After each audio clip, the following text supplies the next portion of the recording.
Vamos lá, todo mundo vendo. Todo mundo vendo. Tô no... O melhor que está tendo. Então, o que causa?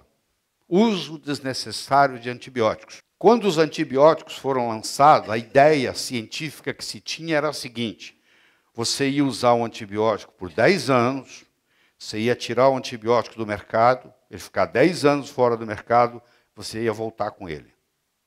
Porque eles já sabiam que ia dar resistência. Então a ideia inicial era assim: não, a gente deixa 10 anos, tira 10 anos, puseram 10 anos, começaram a ganhar dinheiro, você acha que eles vão tirar? Não tiraram mais. E o que está acontecendo? Estão se formando os chamados L-forms. Para quem não sabe, a resistência ao antibiótico ocorre porque a bactéria ela perde parte da membrana. Você vai ver daqui a pouco. Ela deixa de ter membrana. Como o antibiótico atua na membrana, ela sai fora da membrana, aí ela fica...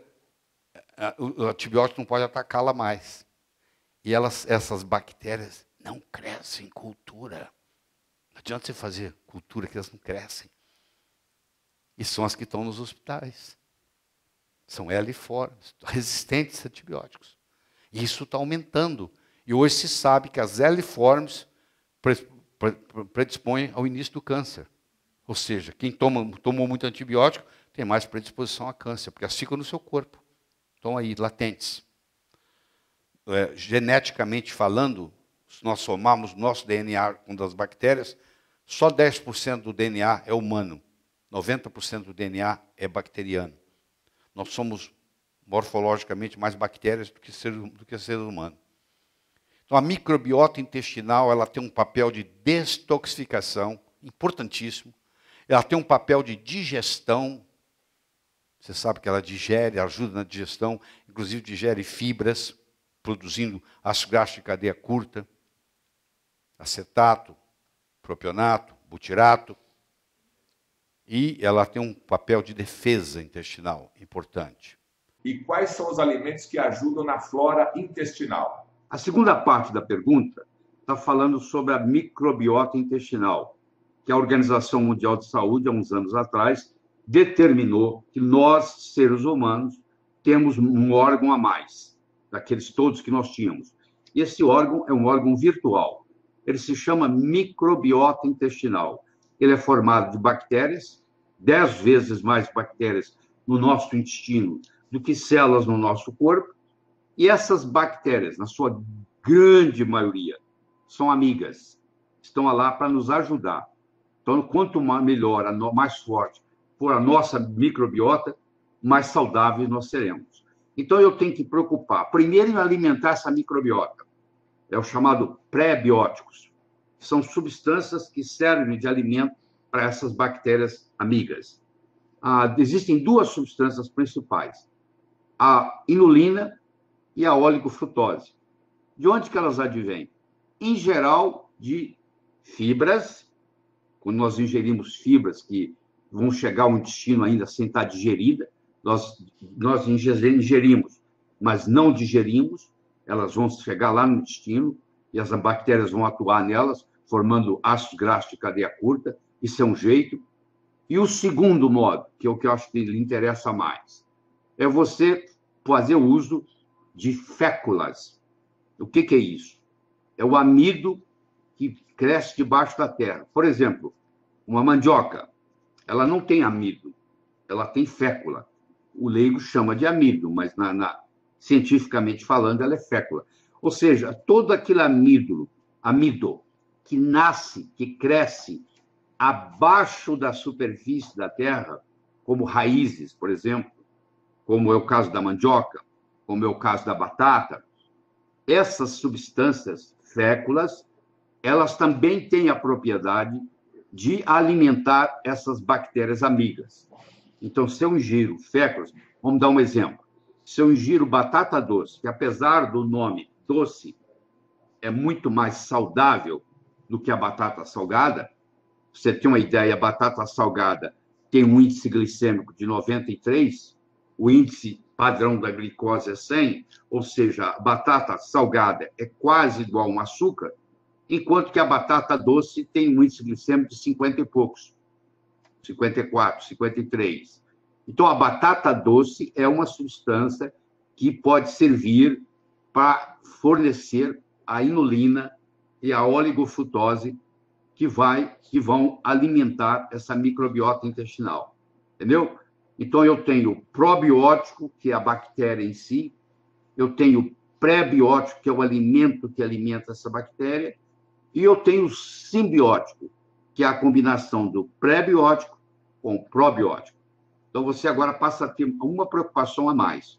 Se você realmente quer ter uma boa saúde, você tem que saber cuidar da sua microbiota intestinal.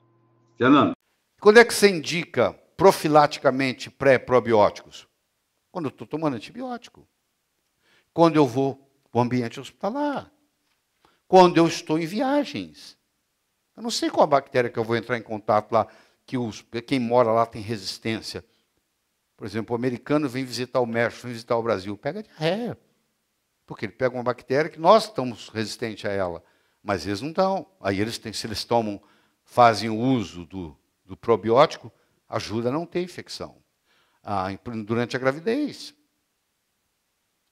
O estresse, processo de envelhecimento, está mais velho, mais você precisa de probiótico. Quanto mais velho, mais você precisa de probiótico. A administração de probiótico é uma novidade terapêutica útil na restauração da microbiota intestinal, redução da inflamação e reparo da funcionalidade da barreira epitelial, com isso melhorando o comportamento de crianças com déficit de atenção.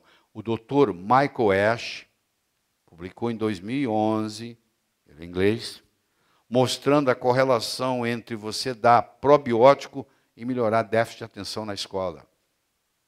Olha que coisa interessante. Aquilo que eu falei, começa no intestino. Então, você faz o probiótico e melhora o déficit de atenção, ao invés de dar Ritalina.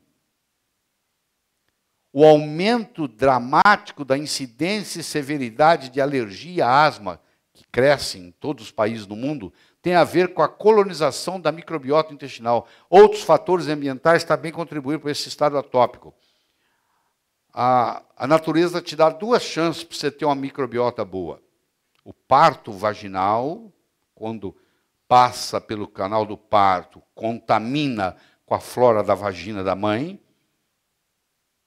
Se você fez cesárea, nasceu de cesárea, você perdeu essa chance e te dá uma segunda chance, que é a amamentação. Se você perdeu a primeira, não nasceu de cesárea, e perdeu a segunda, não amamentou, aí você vai ter uma predisposição a ter problema de microbiota intestinal. Os trabalhos mostram que se você nasceu de cesárea, não amamentou, por toda a sua vida vai ser uma preocupação sua manter a microbiota. Você tem que estar sempre cuidando dela, tá? Porque vai ser difícil ela se manter espontaneamente.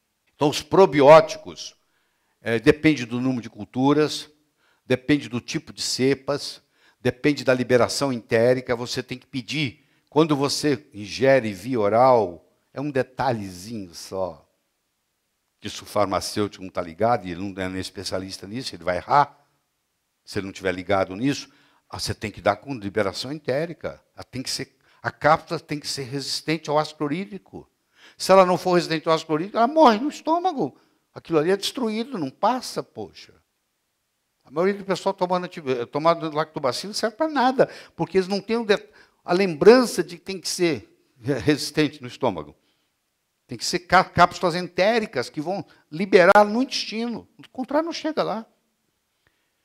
Tem que ter potência na expiração. Não, nós colocamos 15 bilhões de lactobacilos aqui. Eu quero saber o quanto que ele vai ter no dia da expiração, porque se você me dá um iogurte feito de leite pasteurizado, a empresa que fez o iogurte, é verdade, eles colocaram lá, 15 bilhões.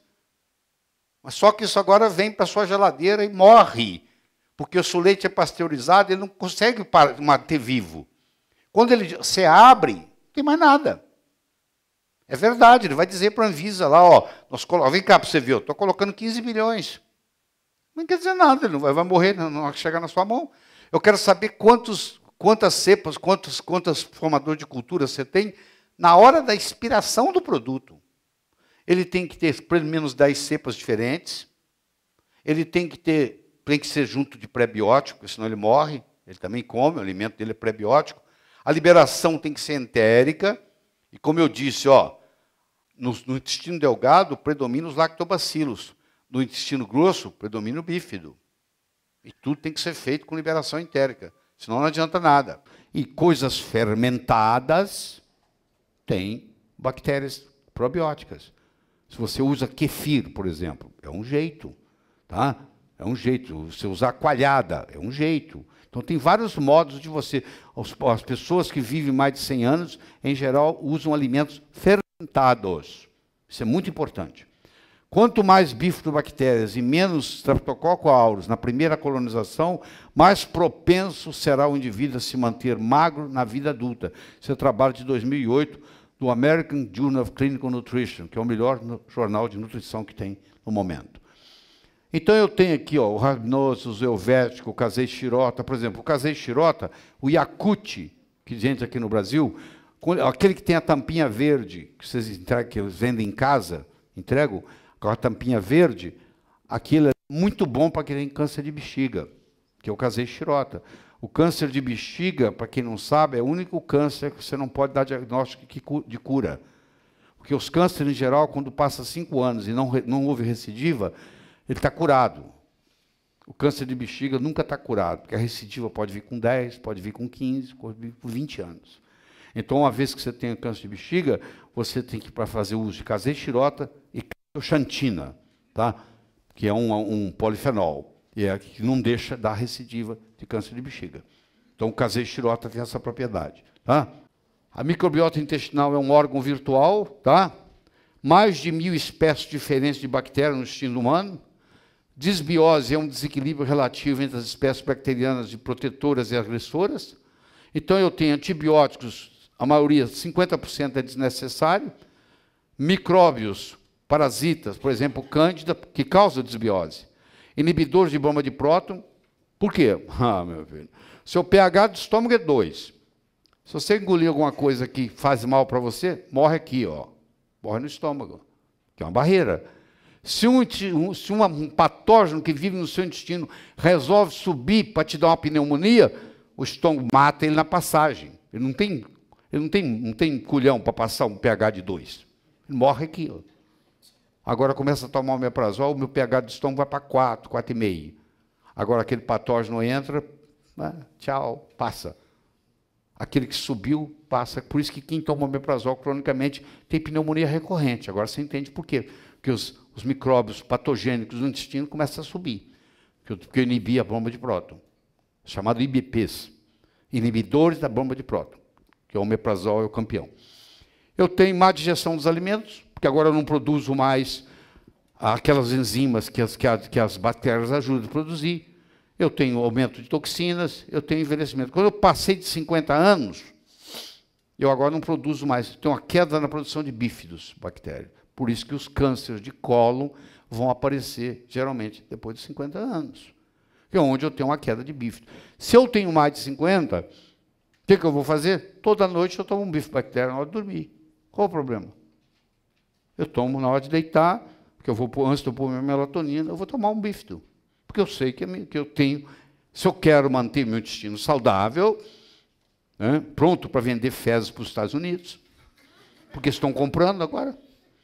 Você viu o anúncio? Então, hoje você pode, mudando a sua microbiota intestinal, você pode emagrecer e permanecer magro. Aqui está uma formulação, isso aí é alimento, isso aí não é remédio, por isso que eu estou colocando aqui, isso é alimento, e você pode fazer isso, pedir isso numa farmácia de manipulação, eles podem fazer uma forma para você de probióticos que ajuda a emagrecer e a permanecer magro. Muitas vezes você emagrece, mas você ganha o peso de novo, porque você não tem esses probióticos que eu estou citando aí no seu intestino. E o magro tem ele aí. Então, quem é magro tem isso aí. E aí, isso aí complementa a sua microbiota intestinal. A nota que você dá de 1 a 10. Eu espero que você ajude a divulgar isso aí.